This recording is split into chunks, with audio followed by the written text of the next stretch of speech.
ಬಹುಶಃ ಇಲ್ಲಿ ಮಾತ್ರ ಅವರೆಲ್ಲರೂ ಅವರಾಗಿರ್ತಾರೆ. ಕರೆಕ್ಟ್.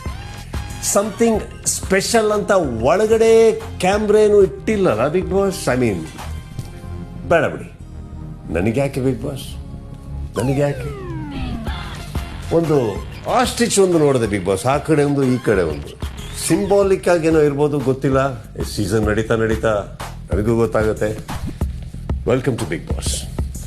ಹೊಸ ಮನೆ ಕಲರ್ಫುಲ್ ಆಗಿದೆ, ಬಿಗ್ ಬಾಸ್ ಪೀಸ್ಫುಲ್ ಆಗಿದೆ. ಆದ್ರೆ ಎಲ್ಲರೂ ಬಂದ್ಮೇಲೆ ಈ ಪೀಸ್ಫುಲ್ ಮನೆ ಯಾವ ರೇಂಜಿಗೆ ಪೀಸ್ ಆಗುತ್ತೆ ಅಂತ ನೋಡೋದಕ್ಕೆ ಒಂದು ಕುತೂಹಲನೂ ಇದೆ, ಟೆನ್ಷನ್ ಇದೆ. Bigg Boss jokes apart, Bigg Boss 9 ವರ್ಷದಿಂದ ಕನ್ನಡಿಗರನ್ನ, ನಮ್ಮವ್ರನ್ನ ಎಂಟರ್ಟೈನ್ ಮಾಡ್ಕೊಂಡ್ಬಂದಂತ ಒಂದು ಅದ್ಭುತವಾದಂಥ ಶೋ. ಈ ಲಾಂಗ್ ಜರ್ನಿಯಲ್ಲಿ ನಾನು ಕೂಡ ಭಾಗಿಯಾಗಿರೋದಕ್ಕೆ ಐ ಫೀಲ್ ಪ್ರೌಡ್.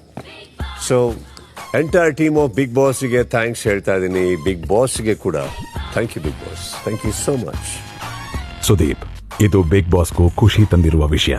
ಪ್ರಪಂಚದ ಎಲ್ಲಾ ಭಾಷೆಯ ಬಿಗ್ ಬಾಸ್ನಲ್ಲೂ ಆರಂಭದಿಂದ 10 ಸೀಸನ್ಗಳನ್ನು ಒಬ್ಬರೇ ನಿರೂಪಕ ನಡೆಸಿಕೊಟ್ಟಿರುವ ಇತಿಹಾಸ ಇದ್ದರೆ ಅದು ಬಿಗ್ ಬಾಸ್ ಕನ್ನಡಕ್ಕೆ ಮಾತ್ರ. ಈ ಯಶಸ್ಸಿನ ರೂವಾರಿ ನೀವು. ಮಹತ್ತರ ಜವಾಬ್ದಾರಿಯನ್ನು ಸಮರ್ಪಕವಾಗಿ ನಿಭಾಯಿಸಿರುವುದಕ್ಕೆ